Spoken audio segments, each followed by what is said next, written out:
কে কি দল করে আমি এটা বুঝি না। শুধু ভালো করে খেয়াল করুন, জামাতে ইসলামকে নিষিদ্ধ করা হয়েছিল তার সবচেয়ে বড় একটি কারণ, এ সমাজে তারা কোরআনের আইন প্রতিষ্ঠিত করতে চেয়েছে, এ সমাজে তারা এক আল্লাহর তাওহীদের দাওয়াত দিতে চেয়েছে। এই জন্যই তারা জামাতে ইসলামকে নিষিদ্ধ করেছে। শয়তানের ওয়াসওয়াসায় পড়ে রয়েছেন, সমস্ত বিভেদের দেয়ার ভেঙে ফেলে এ সমাজ থেকে নাস্তিকবাদী মুশরিকবাদীদেরকে দূর করতে হবে, ঠিক কিনা? আজকে সমাজের মানুষ কোরআনকে তেলাওয়াতের মধ্যে সীমাবদ্ধ করে শেষ করে দিয়েছে। কোরআনকে একমাত্র ঘরের মধ্যে রাখার মধ্যে সীমাবদ্ধ করে দিয়েছে।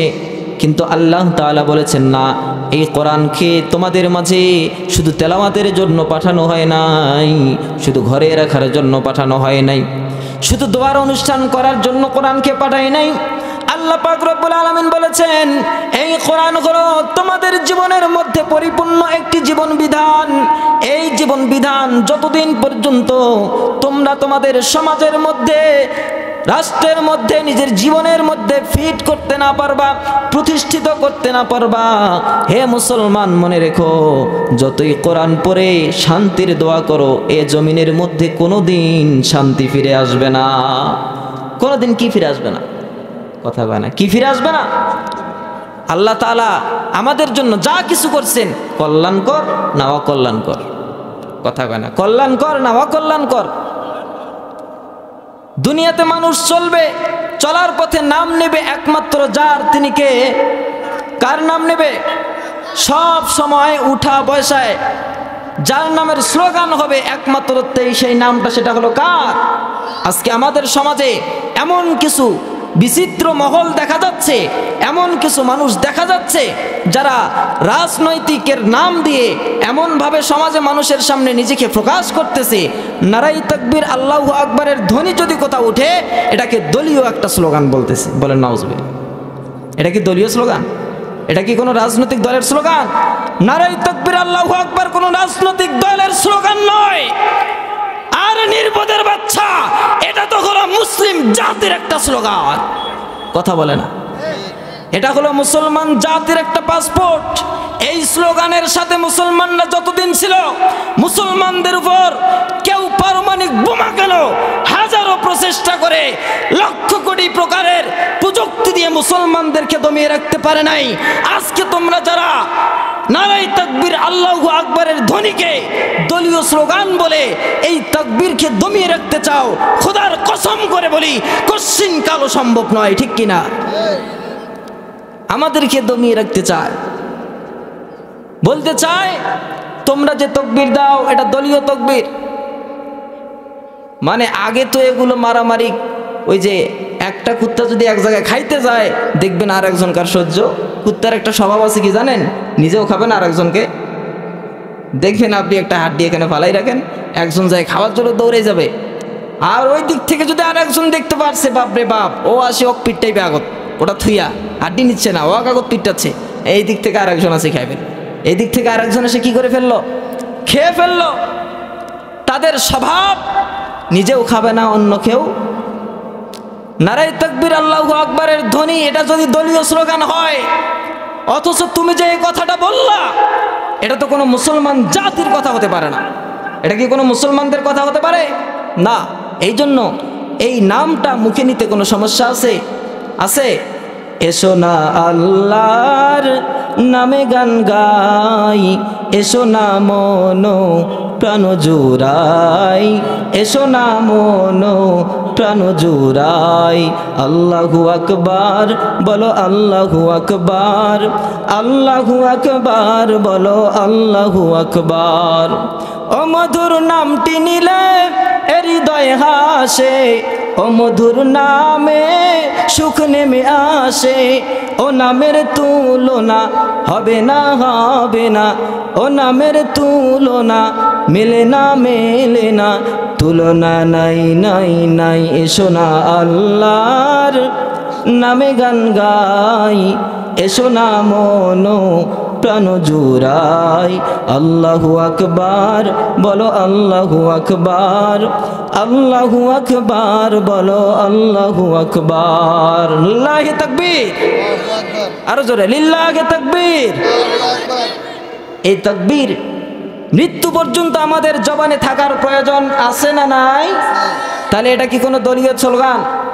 এটা কি কোনো দলীয় স্লোগান নাকি আমাদের ধার্মিক স্লোগান? ধার্মিক স্লোগান। এটা হচ্ছে কোরআনের স্লোগান। মুসলমানদের বড় শক্তি হচ্ছে নারায়ে তাকবীর, আল্লাহু আকবার। যুগে যুগে আমরা দেখেছি হাজারো বাতিল সম্প্রদায় শুধু এতটুকুর কথার কারণেই তারা বিতাড়িত হয়েছে, ঠিক কিনা?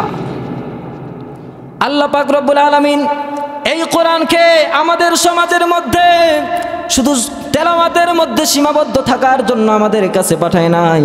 আল্লাহ পাক রব্বুল আলামিন যেই কারণের জন্য পাঠাইছেন, সর্বপ্রথম কাজ হলো এই কোরআনকে তোমরা যেমনিভাবে তেলাওয়াত করবা, যেমনিভাবে ঘরের বরকতের জন্য ঘরেই তেলাওয়াত করো, নামাজ শুদ্ধ করার জন্য নামাজে পড়ো, মসজিদে তেলাওয়াত করো বরকত পাওয়ার জন্য, সওয়াব অর্জনের জন্য যেখানে সেখানে কোরআনের তেলাওয়াত করো।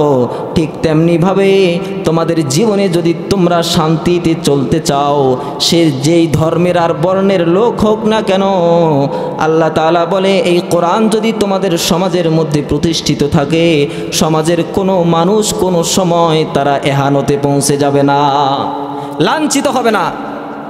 যদি সমাজের মধ্যে কোরআন থাকে, এ সমাজের মানুষ আর লাঞ্ছিত হয়ে বসে থাকবে না। কিন্তু আমাদের জাতি বড় হতভাগা, কোরআনকে দেখলে তাদের মাথা চুলকায়। কোরআনের রাজনীতি করলে আবার কয় হুজুররা রাজনীতি করে কেন? ভুল কইলাম? কোরআনের রাজনীতি করলে কয় হুজুররা রাজনীতি করে কেন? এরা তো মসজিদে থাকবে। পশ্চিমাদের একটা বড় পায়তারা ছিল, পশ্চিমাদের একটা মূল মিশন ছিল মুসলমানদেরকে কোরআন থেকে এমনভাবে আলাদা করে দিবে, মুসলমানরা কোরআন এমন একটা বিষয় নিয়ে তারা ব্যস্ত থাকবে যে সমাজে রাষ্ট্রের মধ্যে যে কোরআনকে প্রতিষ্ঠিত করতে হয় এটা ভুলে যায়, একমাত্র শুধু এটা দিয়ে দোয়া করে যে খাইতে হয় এতটুকু জানবে। ভুল বললাম? এটা নিয়ে আজকে বহুত মারামারি, কে আগে খাবে কথা বলে না। ভুল কইছি? কে আগে খাবে দোয়া করার জন্য আর খাওয়ার জন্য এই কোরআন নয়। আল্লাহর জমিনে আল্লাহর বিধান প্রতিষ্ঠিত করার জন্য এই কোরআন প্রেরণ করা হয়েছে। তোমরা যদি কোরআনের আইন প্রতিষ্ঠিত করতে যাইয়া নিজেকে যদি কোরআনের আইন প্রতিষ্ঠিত করার জন্য যদি পেশ করতে না পারো, এই জমিনে তোমার জীবন বৃথা হয়ে যাবে। এই জমিনে তোমার জীবনেই বৃথা।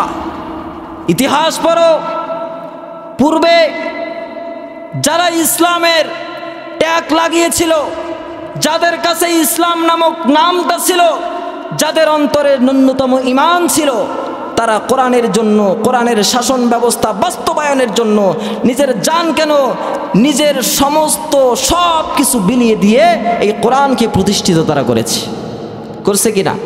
পশ্চিমাদের এই পায়তারা ছিল, তারা এই পায়তারায় সাকসেস হয়েছে। আজকে আমাদের সমাজের মানুষ কোরআনকে রাজনীতির সাথে মিলাইলে মনে করে এটা রাজনীতি হুজুর, এটা কোরআনের হুজুর নয়। ভুল কইলাম? মনে করে এটা রাজনীতি হুজুর, এটা কোরআনের হুজুর নয়। আরে নির্বোধের বাচ্চা, রাজনীতি মানে কি? রাজনীতি মানেই কোরআন। এই কোরআনকে তো প্রেরণ করা হয়েছে রাজপথে প্রতিষ্ঠিত করার জন্য। আল্লাহর হাবিব বিশ্ব নবী সাল্লাল্লাহু আলাইহি ওয়াসাল্লাম মক্কার জমিনে, রাসূল করিম সাল্লাল্লাহু আলাইহি ওয়াসাল্লাম মক্কার জমিনে এতদিন বসবাস করলেন নবুয়ত পাওয়ার আগ পর্যন্ত। 40 বছর পর্যন্ত রাসূল করিম সাল্লাল্লাহু আলাইহি ওয়াসাল্লাম এমনভাবে মক্কার মানুষদের কাছে পরিচিতি লাভ করলেন, সমস্ত মানুষ আল্লাহর হাবিব বিশ্বনবী সাল্লাল্লাহু আলাইহি ওয়াসাল্লামকে উপাধি দিয়ে দিলেন আলামিন। কি বলে? বিশ্বাসী বলে। একজন ভদ্র ভালো মানুষ হিসাবে উপাধি দিয়ে দিলেন মক্কার মানুষরা। কিন্তু রাসূল করিম সাল্লাল্লাহু আলাইহি ওয়াসাল্লাম যখন এই কোরআনকে আল্লাহ পাক রব্বুল আলামিন এই কোরআনকে যখন রাসূল করিম সাল্লাল্লাহু আলাইহি ওয়াসাল্লামের কাছে পাঠাইলেন, রাষ্ট্রের মধ্যে প্রতিষ্ঠিতর কথা বলার জন্য পাঠাইলেন, এক আল্লাহর দাওয়াত দেওয়ার জন্য পাঠাইলেন, তখন এই ইহুদি নাসারা খ্রিস্টান এই বেঈমানদের অপহরণ আর নির্যাতন রাসূলের উপর শুরু হয়ে গেল। ঠিক কিনা?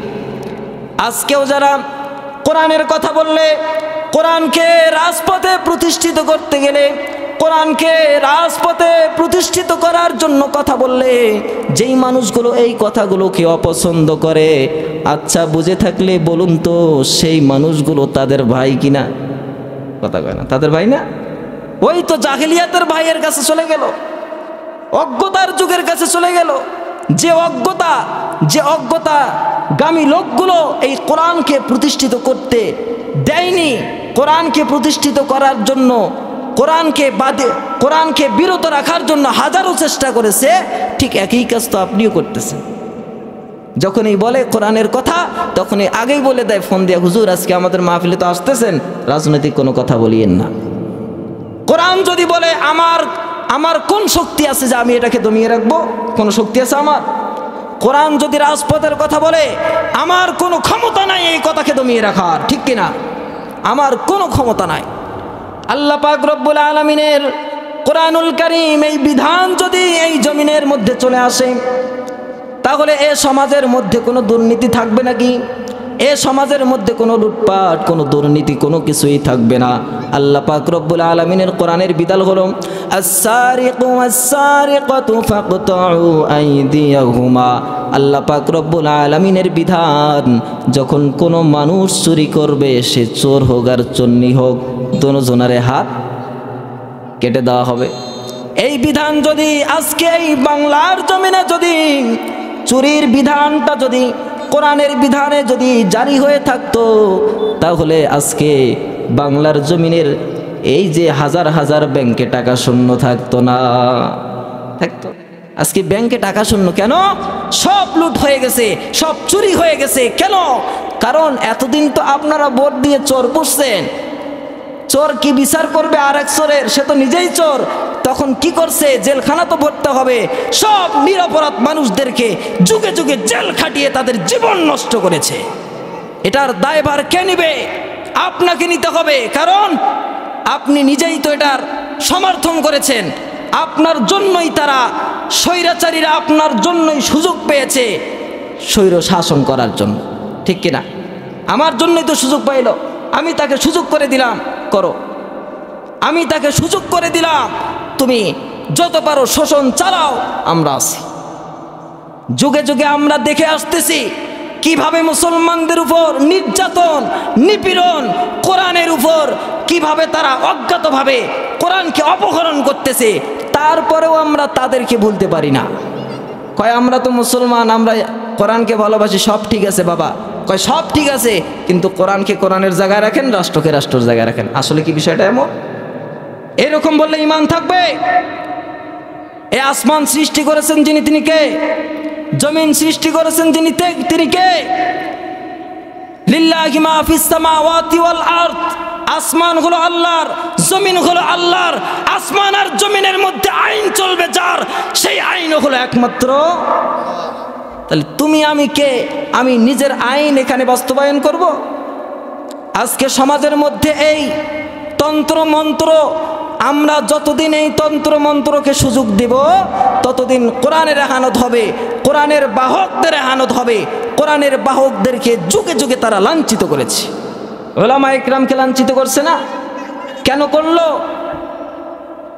কোরআনকে রাষ্ট্র থেকে আলাদা করতে হবে, কারণ যুগে যুগে উলামা ইকরাম কথা বলে আসছে, মানুষের চোখ খুলে দিতে চেয়েছে যে তোমরা সব সময় চৌখান্ন থাকবা, কোরআন যতদিন রাষ্ট্রে আসবে না এ সমাজে আর শান্তি প্রতিষ্ঠিত হবে না। এখন এগুলো তো বসবাস করে সব চোরের বাচ্চা। কয় আস-সারিকু ওয়াস-সারিকাতু ফাকতাউ আইদিয়াহুমা। চোর যদি চুরি করে হাত কেটে দিবে। এখন আমি যদি একবার ভোটে দাঁড়াই, এরপরে যদি চুরি করে হাত কেটে যায়, পরের বার তো দাঁড়াইতে পারবো না। পারবে? পরের বার ভোটে দাঁড়াইলে যখন ছবি দিবে, মার্কার মধ্যে দেখবে একটা হাত নাই, আলামত কি? এই মনে হয় আগের বার চুরি করছে, বাপরে বাপ, একে আর ভোট দেওয়া যাবে? তারা মনে করেছে যদি উলামা ইকরাম কোরআনের আইন যদি সমাজে আসে, আমাদের আর চুরি করা হবে না, আমাদের আর দুর্নীতি করা হবে না, অন্যায় করা হবে না। এই জন্য হাজারো প্রক্রিয়া চালিয়ে তারা কোরআনকে সমাজ থেকে, রাষ্ট্র থেকে আলাদা করে দিয়েছে। পশ্চিমাদের সব সময় এই চক্রান্ত ছিল, যার কারণে মুসলমানদেরকে তারা সব সময় কোরআন থেকে বিরত করেছে। আমরাও কি এই পথে থাকতে চাই, নাকি কোরআনকে প্রতিষ্ঠিত করতে চাই? আল্লাহ পাক রব্বুল আলামিন এই জন্যই বলেছেন, সমাজের মধ্যে মানুষ যারা বসবাস করে, এই মানুষের মধ্যে যারা বসবাস করে দুই রকমের মানুষ। কয় রকম? কথা বলে না, কয় রকম?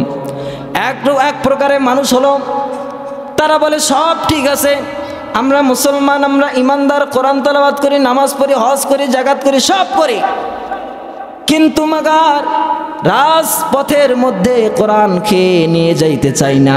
তারা আবার সম্মানের সাথে বলে, কয়েক কোরআন হলো সম্মানী জিনিস, রাজপথ হলো আলাদা জিনিস। এরকম বলে কি না?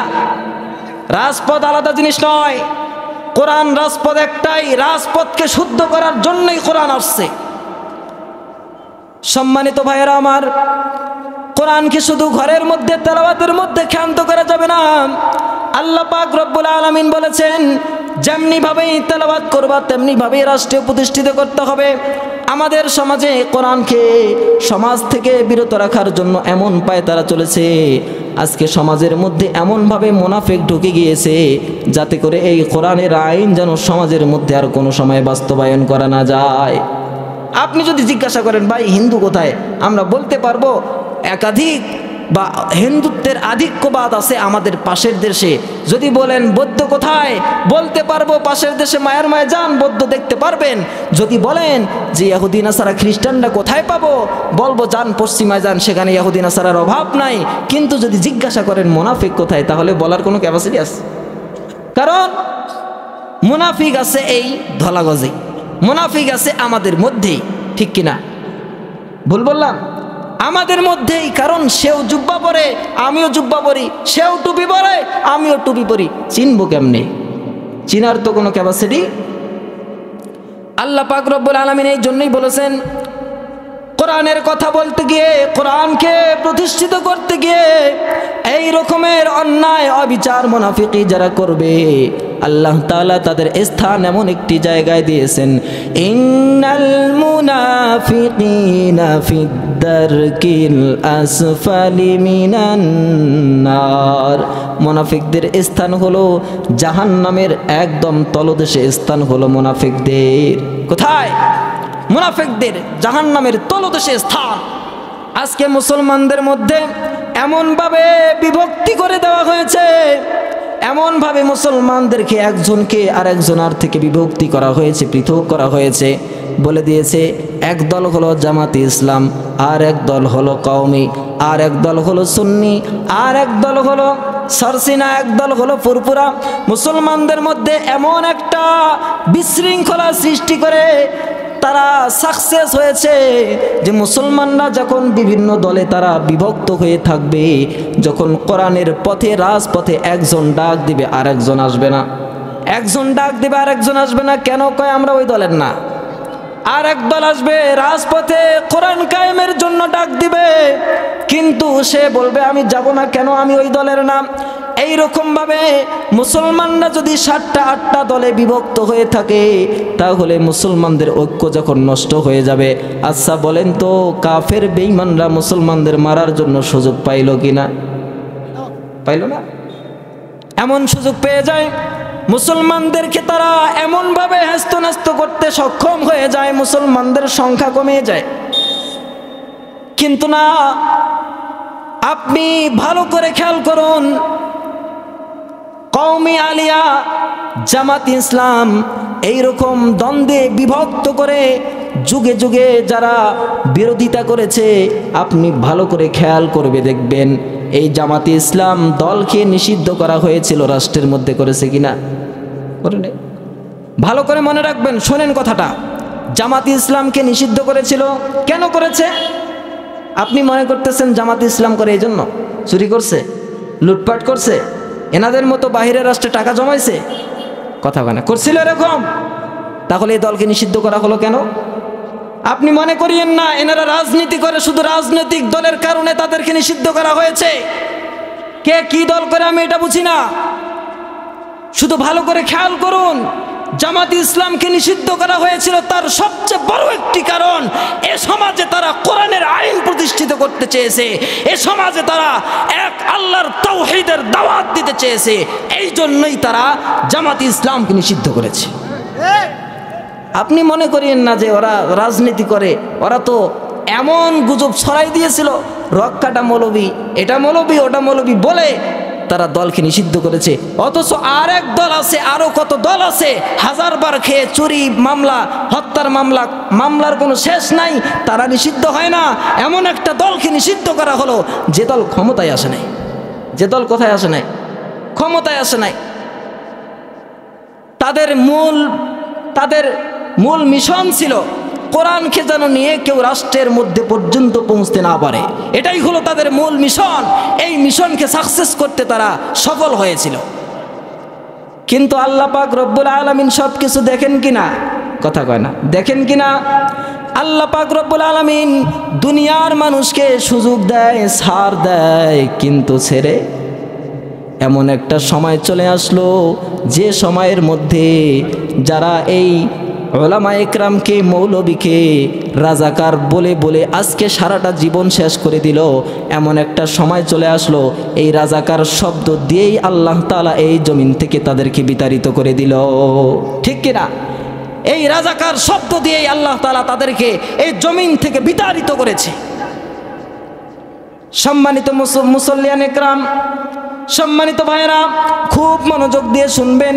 কোরআনের আইন বাস্তবায়ন যদি না হয়, তারা সব দিকেই খেয়াল করেছে, কোরআনের আইন বাস্তবায়ন যদি হয় তাহলে এ সমাজের মধ্যে উলঙ্গপনা চলবে না, নাচানাচি চলবে না, সমাজের মধ্যে কোনো অশ্লীলতা চলবে না, সমাজের মধ্যে কোনো বেগানা নারীর সাথে আর একজন বেগানা নারী কখনোই রাস্তায় পর্দাবিহীন খেলাধুলা করতে পারবে না, এই রকম উশৃঙ্খল সমাজ আর থাকবে না। তারা এই জিনিসগুলো যখন খেয়াল করেছে, এই সমস্ত জিনিস খেয়াল করার পরেই তারা মনে করেছে এই সমাজে যদি কোরআন প্রতিষ্ঠিত হয় আমাদের সমস্ত নেতার অবস্থা শেষ। সমস্ত নেতার অবস্থা কি? শেষ। এই জন্যই তারা বারবার শুধু এটাই বলে। তাহলে আমাদের কোনোভাবেই বিভক্তি হয়ে থাকা সব সময় মনে রাখবেন, কওমি নয়, আলিয়া নয়, সুন্নি নয়। আপনার কালিমা লা ইলাহা ইল্লাল্লাহ, আমার কালিমা লা ইলাহা ইল্লাল্লাহ।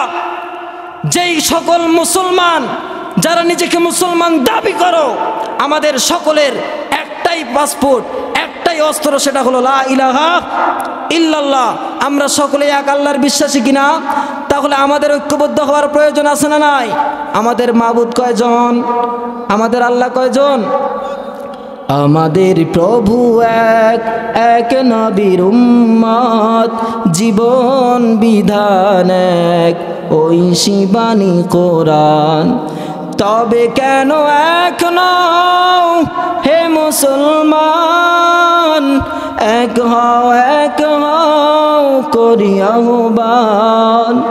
তবে কেন এক নও হে মুসলমান, এক হও করি আহ্বান। আমাদের প্রভু এক, এক নবীর উম্মত, জীবন বিধান এক, ওই শিবানী কোরআন। মারহাবা। আমাদের মালিক কয়জন? আমাদের আল্লাহ কয়জন? আমাদের কোরআন কয়টা? একটা। আমাদের রসুল কয়টা? একটা। তাহলে আমাদের মধ্যে কোনো বিভেদের দেয়ার সৃষ্টি করতে দেওয়া যাবে? আমাদের মধ্যে কোনো বিভেদের দেয়ার সৃষ্টি হতে পারে না। আপনি যদি মনে করেন না বিভেদের দেয়ার সৃষ্টি করলে আমি ভালো আছি, মনে করবেন শয়তানের ওয়াসওয়াসায় আপনি পড়ে রয়েছেন, শয়তানের ওয়াসওয়াসায় পড়ে রয়েছেন। সমস্ত বিভেদের দেয়ার ভেঙে ফেলে এ সমাজ থেকে নাস্তিকবাদী মুশরিকবাদীদেরকে দূর করতে হবে, ঠিক কিনা? সমস্ত মুশরিকদেরকে দমন করতে হলে ঐক্যর বিকল্প নাই। ঐক্যর, সমস্ত মুশরিকদেরকে দূর করার জন্য ঐক্যের কোনো বিকল্প নাই। কোরআনের আইন থাকলে সমাজ কেমন চলবে জানেন? আল্লাহর হাবিব বিশ্বনবী সাল্লাল্লাহু আলাইহি সাল্লামের সাহাবী হযরত ওমর ফারুক রাদিয়াল্লাহু তাআলা আনহু অর্ধ জাহানের শাসক ছিলেন। সাইয়েদনা ওমর ফারুক রাদিয়াল্লাহু তাআলা আনহু একদিন রাষ্ট্রের কাজ করতেছিলেন, ঘরের মধ্যে অফিসের মধ্যে বসে রাষ্ট্রের কাজ করতেছে, রাষ্ট্রের কাগজপাতিগুলো দেখতেছে, হিসাব নিকাশ করতেছে। হঠাৎ করে দুইজন লোক দরজার সামনে এসে ওমরে ফারুক রাদিয়াল্লাহু তাআলা আনহুকে নক দিলেন। ওমরে ফারুক রাদিয়াল্লাহু তাআলা আনহু হিসাব করতেছিলেন মোমবাতি জ্বালিয়ে। যখন ওমর ফারুক রাদিয়াল্লাহু তাআলা আনহুকে ডাক দেওয়া হলো, সঙ্গে সঙ্গে ওমরে ফারুক রাদিয়াল্লাহু তাআলা আনহু তাদেরকে বললেন, একটু দাঁড়াও। কি বললেন? একটু দাঁড়াও। এরপরে ওমর ফারুক রাদিয়াল্লাহু তাআলা আনহু মোমবাতিটা নিভায়া দিলেন। নিভায়া দেওয়ার পর এরপরে বললেন, আসো, আর একটা মোমবাতি জ্বালাইলেন। সাহাবা ইকরাম দূর থেকে দেখে কিছুই বুঝলো না, ভিতরে এসে যে কারণে আসছে সে কথা পরে আগে ওটাই জিজ্ঞাসা করলো। সাইয়েদনা ওমর ফারুক রাদিয়াল্লাহু তাআলা আনহুকে জিজ্ঞাসা করলেন, আমিরুল মুমিনিন, আমরা যখন বাহিরে দাঁড়িয়েছিলাম আমরা দেখলাম আপনি একটা মোমবাতি জ্বালিয়ে হিসাব করতেছিলেন, আমাদেরকে আটকিয়ে রেখে ওই বাতিটা নিভিয়ে আবার আর একটি বাতি জ্বালিয়ে আমাদেরকে ভিতরে ডাকলেন, এর মানে কি? সাইয়েদনা ওমর ফারুক বলে, ও সাহাবীরা, এতক্ষণ পর্যন্ত যে মোমবাতি জ্বালিয়ে আমি কাগজপাতি দেখতেছিলাম, খাতা কলম দেখতেছিলাম, সেই মোমবাতিটা ছিল রাষ্ট্রের টাকায় কিনা, আর রাষ্ট্রের টাকার কিনা জিনিস দিয়ে তোমাদের সামনে ব্যয় করা এটা আমার জন্য বৈধ নয়। এই জন্য তোমাদের সাথে ব্যক্তিগত কথা বলতে হবে। আমি ব্যক্তিগত কথা বলার জন্য রাষ্ট্রের টাকায় খরচ করে মোমবাতি জ্বালাইতে পারবো না, কারণ আল্লাহর দরবারে আমাকে হিসাব দিতে হবে। এই জন্য আমি ওই মোমবাতি নিভাইয়া আমার নিজের টাকার মোমবাতিকে জ্বালাইয়া তোমাদেরকে ডাক দিলাম। এখন তোমরা যতক্ষণ কথা বলার বলো। সুবহানাল্লাহ বলবেন না? কেমন নেতা! আর আমাদের নেতা তো খালি কয় কোনো রকম খালি ভোটটা পায়ালই, এরপরে কে কোথায় আছে দেখবারে। সর্বপ্রথম চেষ্টা করে যতগুলো নামাইছি অতগুলো আগে তুলে নেই। কথা কয় না? যতগুলো ঢালছি অতগুলো আগে তুলবো, তারপরে দেখা যাবে না সমাজে কিছু করা যায় কি যায় কি না। সমাজে রাস্তা নাই, ঘাট নাই, যদি প্রধানমন্ত্রীর কাছে হিসাব নিতে যায় অথচ প্রধানমন্ত্রীর হিসাব ক্লিয়ার। অমুক অমুক জেলায় রাস্তার জন্য এতগুলো টাকা দেওয়া হয়েছে, অমুক জেলায় অমুক খাতের জন্য, শিক্ষা প্রতিষ্ঠানের জন্য এতগুলো টাকা ব্যয় করা হয়েছে, সে তো প্রতি বছরেই হিসাব দিচ্ছে মন্ত্রণালয়ে বসে। এত যদি হিসাবেই ঠিক থাকে তাহলে কাজ হলো না কেন? তার মানে বোঝা যায় আমরা এতদিন যাদেরকে ছাপ্পা মেরে চেয়ারে বসিয়েছি এরা সব হলো চোরের দল। এরা সব হলো কিসের দল? নেতা দরকার আছে, সমাজে নেতা প্রতিষ্ঠিত করতে হবে, এটা হলো কোরআনের বিধান। আল্লাহ তাআলা বলেছেন, ওয়া ইয ক্বালা রাব্বুকা লিল মালাইকাতি ইন্নী জাইলুন ফিল আরদি খলিফা। আল্লাহ পাক রব্বুল আলামিন যেমনি ভাবে দুনিয়ার মধ্যে প্রতিনিধি হিসাবে মানুষকে পাঠানোর জন্য চেয়েছেন, এই প্রতিনিধি শুধু এই জায়গায় ক্ষান্ত নয়, আল্লাহ পাক রব্বুল আলামিনের প্রতিনিধি তারাই হবে। আল্লাহ পাক রব্বুল আলামিনের প্রতিনিধি শুধু মানুষ, এমনি শুধু মানুষ নয়, যে মানুষগুলো কোরআনের বিধানকে, আল্লাহর আইনকে আল্লাহর জমিনে প্রতিষ্ঠিত করতে সার্থক হবে, এটাই হবে আল্লাহর জমিনে আল্লাহর প্রতিনিধিত্ব। আল্লাহর জমিনে আল্লাহর কি প্রতিনিধিত্ব? আজকে আল্লাহর জমিনে আমরা বসবাস করি কিন্তু আল্লাহর কোনো প্রতিনিধিত্ব নাই। মানুষের মন গড়া আইনে তোমরা দিনের পর দিন লাঞ্ছিত হইবা, মানুষের মন গড়া আইনে দিনের পর দিন হ্যাও হয়ে যাইবা, মা বোনদের কোনো ইজ্জত থাকবে না, সমাজে নারী পুরুষ কেউ অধিকার পাইবে না। যদি কোরআনের বিধান যদি এ সমাজে না থাকে সবাই লাঞ্ছিত হবে। হয়েছে কি না? হয়েছে না? কৃষক নাই, কোনো তাদের দাম নাই, কৃষকের দাম নাই। এ সমাজে কৃষকও দাম পাচ্ছে না, নারীরাও নারীর স্থান থেকে দাম পাচ্ছে না, নারীদের মধ্যে উলঙ্গপনা বেড়ে যাচ্ছে, সমাজের মধ্যে যুবক ভাইদের মধ্যে বেকারত্ব বেড়ে যাচ্ছে। এতই উন্নত হচ্ছে কিন্তু আমাদের সমাজের যুবক ভাইরা বেকার কেন বসছে? কথা বলে না। বেকার কেন বসে যুবক? সমাজের যদি এতই উন্নতি করেন, এত পাবলিসিটি করতেছেন, আমরা সমাজে এটা করেছি এটা করেছি, সাইনবোর্ডের অভাব নাই, কথা বলে না। সাইনবোর্ডের কি নাই? অভাব নাই। সাইয়েদনা ওমর ফারুক রাদিয়াল্লাহু তাআলা আনহু রাষ্ট্রের একজন প্রতিনিধি ছিলেন, রাষ্ট্রের একজন প্রধানমন্ত্রী ছিলেন, কিন্তু রাষ্ট্রের কোনো কাজ করার জন্য সাইনবোর্ড লাগায় নাই। ওমরে ফারুক রাদিয়াল্লাহু তাআলা আনহু রাতের বেলা যেমনিভাবে তাহাজ্জুদের মধ্যে পড়ে থাকতেন, তাহাজ্জুদ শেষ করে আবার রাষ্ট্রের মধ্যে প্রত্যেকটা দুর্বল বাড়ির মধ্যে ঘুরে ঘুরে দেখতেন কোন বাড়ির মধ্যে কারা অসহায় কীভাবে পড়ে রয়েছে। এই আটার বস্তা মাথায় করে নিয়ে সাইয়েদনা ওমর ফারুক রাদিয়াল্লাহু তাআলা আনহু নিজের শরীরে বহন করে মানুষের ঘরে ঘরে মানুষের প্রাপ্যগুলোকে তিনি পৌঁছায়া দিয়েছেন। সাইয়েদনা ওমর ফারুক শুধু তাই নয়, নিজের পাবলিসিটি নয়, বরঞ্চ তার জীবনের কোনো ব্যাড রিপোর্ট রয়েছে নাকি ওমরে ফারুক রাদিয়াল্লাহু তাআলা আনহু মানুষের কাছে জিজ্ঞাসা করার জন্য সিভিল ড্রেসে পার্সোনালভাবে মানুষের কাছে জিজ্ঞাসাবাদ করার জন্য যায়। সাইয়েদনা ওমর ফারুক বলে, মানুষের কাছে পার্সোনালিভাবে জিজ্ঞাসা করে, তোমরা কি, তোমাদের রাষ্ট্রের প্রধানমন্ত্রীর নাম কি? তা কয় ওমর ফারুক। কয় কোনোদিন দেখছো? কয় না দেখি নাই। কয় লোকটা কেমন? তো একজন মহিলা বলতেছে, লোকটা তো খুব খারাপ। কাছে কেন মা? কাছে লোকটা, আমি কতদিন থেকে না খেয়ে বসে আছি, আমার ঘরে চাউল নাই, আমার ঘরে আটা নাই, আজকে রাষ্ট্রের প্রধানমন্ত্রীর কোনো খবর নাই। এই রকম কথা যখন বলল, ওমর ফারুক বললে, ঠিক আছে মা, কালকে আপনি প্রধানমন্ত্রীর কার্যালয়ে আসিয়েন, সেখানে দেখা হবে। এ সমাজ সুশীল করতে চাইলে, সমাজকে শান্তি ফিরে আনতে চাইলে কোরআনের প্রয়োজন আছে না নাই? কথা বলবেন, আছে না নাই? আছে না নাই? এই কোরআনকে যদি আনতে চাই, আমরা কোরআনকে আবার ফালাইতে পারি না। কোরআনকে খুব ভালোবাসে, একবারে পেঁচাইয়া টেঁচাইয়া ঘরের যেটা বড় উপরে স্থান সেখানে রাখে। কোরআনে খুব ভালোবাসে, এমন ভালোবাসি কোরআনকে, ভালো দামি কাপড় দিয়ে গিলাপ বানিয়ে ঘরের মধ্যে, যেটা উঁচু জায়গা সবাই থাও পাবে না, কারণ বছরে তো একদিন পড়া হয়, তাই না? বছরে কয়দিন? একদিন পড়া হয়। এই জন্য এটাকে বেশি ভালোবেসে উপরে রাখি দেয়, কয়ে আপনি ওখানে আসেন, ওখানে থাকেন, আমরা এদিকের কাজগুলো সামলাই নেই। এভাবে হলে সমাজে শান্তি আসবে? এ সমাজে নারী জাতির কোনো সম্মান ছিল না, এ সমাজে নারী জাতির কোনো অধিকার ছিল না। এ সমাজে নারী জাতি যদি অধিকার পেয়েছে, একমাত্র ইসলামের কারণে পেয়েছে, ঠিক কিনা? এ সমাজে যদি নারী জাতি অধিকার পেয়েছে, একমাত্র ইসলামের কারণে পেয়েছে, কোরআনের কারণে পেয়েছে। আজকে আমাদের অনেক মা বোনেরাও ইসলাম পছন্দ করে না, পর্দায় আসতে চায় না। ও মা বোনেরা, মনে রাখবা, ইসলামের ইতিহাস স্টাডি করুন, ইসলামের পূর্বের ইতিহাস ভালো করে পড়ুন।